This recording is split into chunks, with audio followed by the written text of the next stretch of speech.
¿De dónde salió esto? Esteban, vos ya avanzabas un poco, me parece muy acertado. Y después plantear algunos temas generales de cada tomo. Capaz que algunos se entusiasman más con uno que con otro. Y si logramos que se entusiasmen con todo, bueno, habremos hecho una gran tarea. Esto no sale de la nada. Estos libros son el resultado de la consolidación de un campo de estudio sobre las derechas que se armó muy claramente a inicios del siglo XXI, y no estrictamente en Uruguay, ¿no? Es un campo latinoamericano e incluso global, porque también en el norte estaba reverdeciendo el estudio de las derechas, y respondió a varios factores, pero a mí me gustaría señalar dos. En primer lugar, fue una especie de respuesta a esta tendencia política, cultural, que había avanzado en los 90, de la mano del final de la Guerra Fría, del final del socialismo real, el derrumbamiento de la Unión Soviética, de que estábamos ante el fin de la historia, de que ya no había más ideología, que no tenía ningún sentido la diada izquierda-derecha. No era la primera vez que se planteaba esto en la historia, pero nunca se había planteado con tanta fuerza, desde que la diada en la Revolución Francesa empieza a usarse, ¿no? Ahí, bueno, fue un claro triunfo neoliberal, el plantear que no existía más la idea de izquierda-derecha. Las propias izquierdas introyectaron esta idea, ¿no? Esta idea de que en definitiva, bueno, lo que había era que garantizar con éxito las economías de mercado y que las diferencias vendrían por cómo gestionar el capitalismo, pero que el socialismo había demostrado ser un fracaso a nivel mundial y que por lo tanto la propia idea de la derecha y de la izquierda no tenía mucho sentido.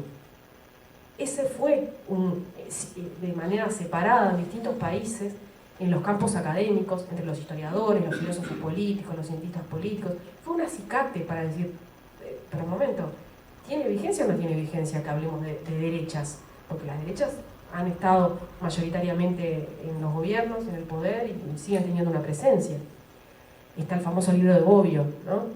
Izquierdas y derechas, que condensa muy bien el debate italiano de aquel momento. Y por otra parte, quienes estábamos acercándonos por distintas vías a esto, notábamos un gran desnivel en relación a lo que eran los objetos de estudio.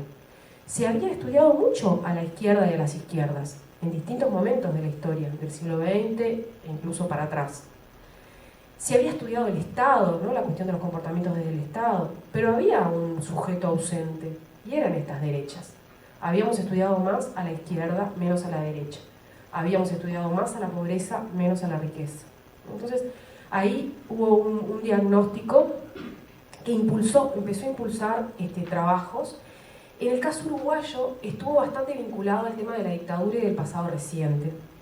Porque, bueno, recordarán muchos de los que están acá que en los 90, en principios del siglo XXI, hubo una especie de explosión de memorias sobre las izquierdas y la violencia en las izquierdas y la autocrítica en las izquierdas, y qué había pasado antes del golpe de Estado y qué había pasado con las izquierdas en la postdictadura. Y se estudiaba también la cuestión de los comportamientos autoritarios del Estado, ¿no? La cuestión del autoritarismo estatal, pero nos faltaban jugadores en la cancha, ¿no? Nos faltaba la derecha partidaria, nos faltaban sujetos que eran de la arena social, ¿no? No necesariamente de los partidos, ¿no? Del poder económico, de las gremiales patronales, organizaciones, movimientos sociales que podíamos inscribir en el espectro de las derechas. Y eso se fue extendiendo para atrás, ¿no? No en vano, un libro pionero también en el estudio de las derechas, que es Los conservadores de Barran, es de principios del siglo XXI, ¿no? Ahora, en el caso uruguayo era particularmente subversivo hablar de derechas, porque no solo no había una tradición de historia de las derechas, sino que Uruguay tenía una especie de sentido común, tiene, muy arraigado, y que en realidad una verdadera derecha no tiene, como tiene Chile, como tiene Brasil, como tiene Argentina, y además se había preferido el término conservador y conservadurismo, ¿no? La idea de que había un pensamiento conservador, que había sectores conservadores, pero derecha.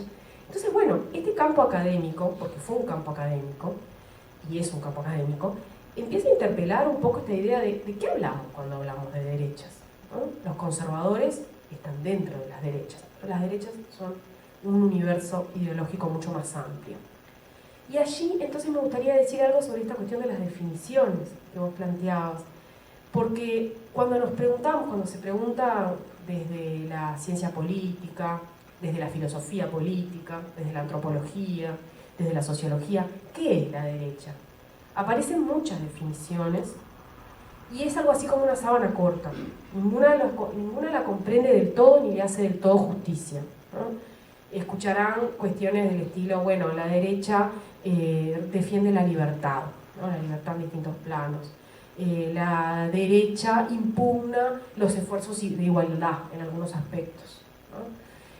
La derecha tiene una propensión autoritaria, o la derecha defiende el statu quo, se identifica con los sectores dominantes. Bueno, la verdad es que algunas sí, pero otras no.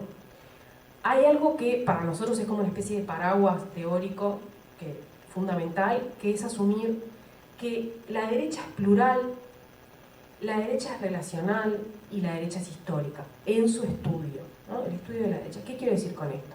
Bueno, las derechas vienen de familias ideológicas y de vertientes que no necesariamente se llevan bien entre sí, ¿no? Ha habido esfuerzos por hablar de derecha moderada y derecha extrema, ¿no? Esto tiene que ver con la propensión a la violencia, ¿no? La derecha moderada es una derecha que en general de tipo más reactiva, ¿no? que echa mano a leyes que muchas veces recortan libertades, derechos, pero tiene una cuestión más reactiva. La extrema derecha, la derecha radical, desde los fascismos hasta el presente y antes incluso, hace una apología de la violencia restauradora, regeneradora. Es una derecha que en muchos puntos, si ustedes ven los aspectos discursivos, bueno, habla de que es anticapitalista, ¿no? Habla de sectores populares. Es decir, otra forma, ¿no? Sería pensar, bueno, derecha liberal, derecha nacionalista. Como les decía, son familias que vienen de tradiciones, la derecha liberal, el nacionalismo autoritario, el autoritarismo castrense, que no necesariamente se llevan bien entre sí. Que cuando miramos para atrás, lo que tienen en común muchas veces son sus adversarios, el miedo que han sentido en distintos momentos de la historia ante ciertos adversarios, ¿no? Entonces, por eso digo, no hay una definición. ¿Qué es? Bueno, en contexto, no hay una definición contingente, no hay una definición esencialista que convenza o que nos permita entender de qué hablamos cuando hablamos de derecha. Cuando estudiamos la derecha tenemos que aterrizarla históricamente, tenemos que ir a los contextos, ¿no? ¿Quiénes son? ¿Cuál era su plan de acción? ¿Cuáles eran sus imaginarios, sus intereses, sus redes vinculares? Y relacional, porque no tiene sentido hablar de derechas si no hablamos de las izquierdas. O sea, ¿en qué estaban las izquierdas? ¿Qué significaban? ¿Qué desafíos pueden haber supuesto? Que en algunos momentos más que desafíos fueron reales temores, ¿no? Entonces, bueno, lo histórico, la relacionalidad, la pluralidad, fueron los grandes ejes con los que convocamos a todos estos autores que no hicieron lo que quisieron. Nosotros pensamos el índice muy cuidadosamente porque queríamos justamente que fuera un relato fáctico, cronológico. No queríamos discusiones en abstracto, ni que el lector se perdiera. No, cuando ustedes, si ya lo vieron, me darán la razón, y si no lo vieron, cuando repasen el índice, verán que es un relato cronológico que va respetando el devenir y que allí aparecen, sí, las derechas partidarias, pero también aparecen sectores que están en la arena social, que no son de los partidos.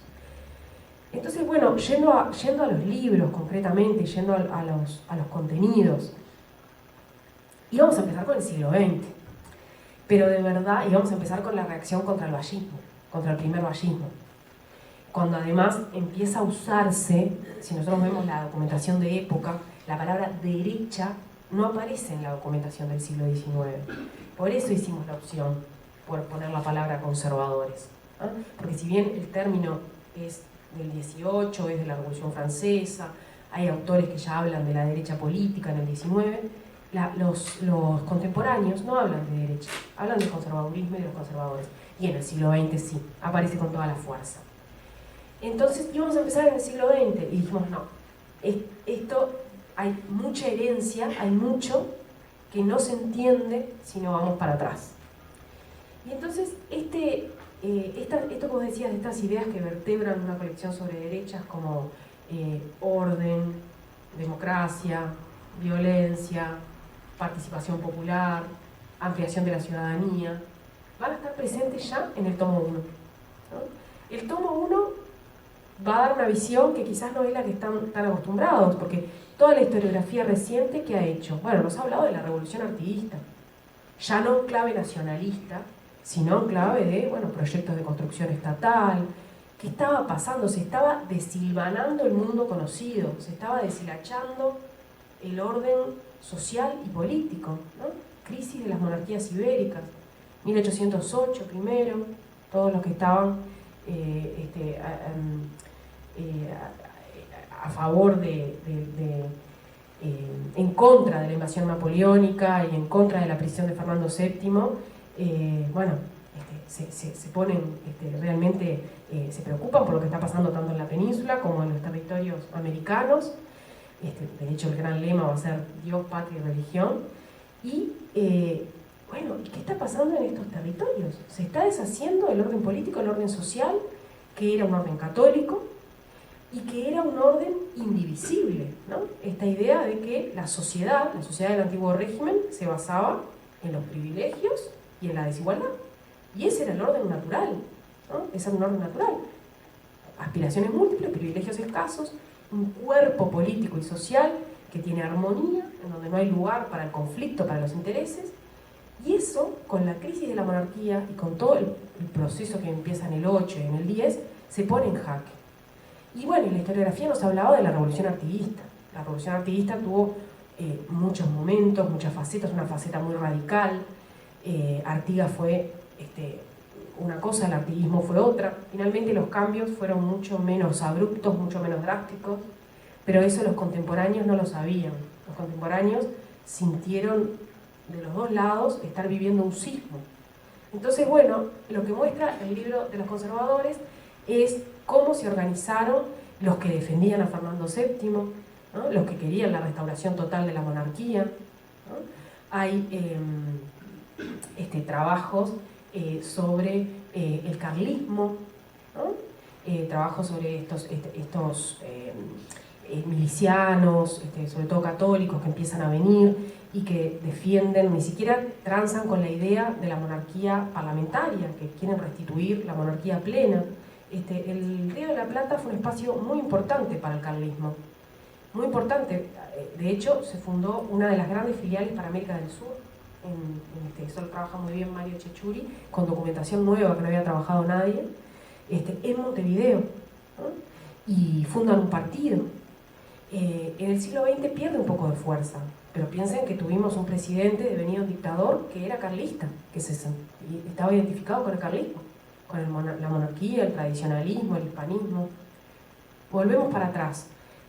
Hay sectores, hay un trabajo de Pablo Ferreira, que es lo que fue después su tesis de doctorado, que muestra lo que fue también la adhesión de guerrillas populares a los monárquicos, ¿no? Los empecinados, ¿no?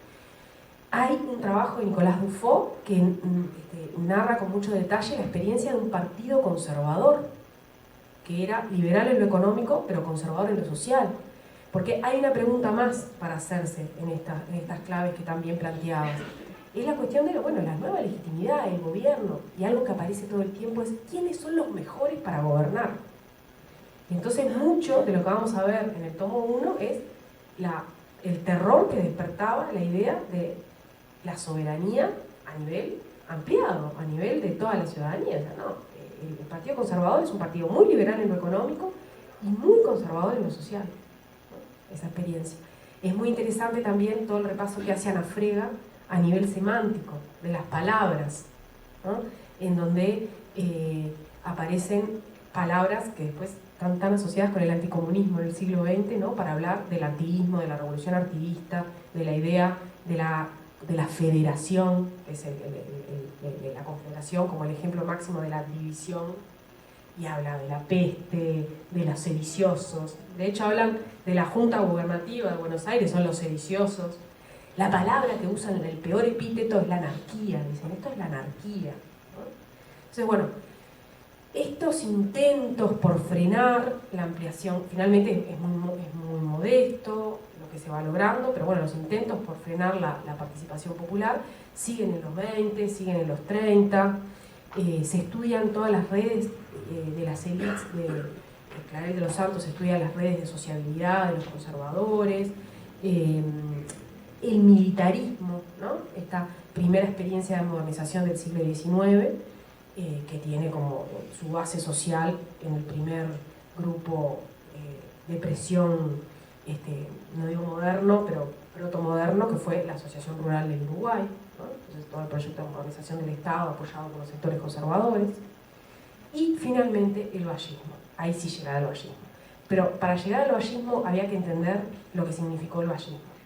Porque si esta modernización del Estado durante el militarismo entendemos que se hizo casi que en connivencia con los intereses de las clases altas, bueno, ahí mencionamos lo que fue la ruptura del programa ballista, ¿no? Es cierto que Uruguay no tenía esa derecha tan dura, esa derecha como la gente decimonónica que tenía Chile, que tenía Argentina, que tenía Brasil, porque, como decía Real de Azúa, nace el siglo XX con una débil constelación de poder. Iglesia católica débil, ejército débil y oligarquía débil en relación a sus vecinos.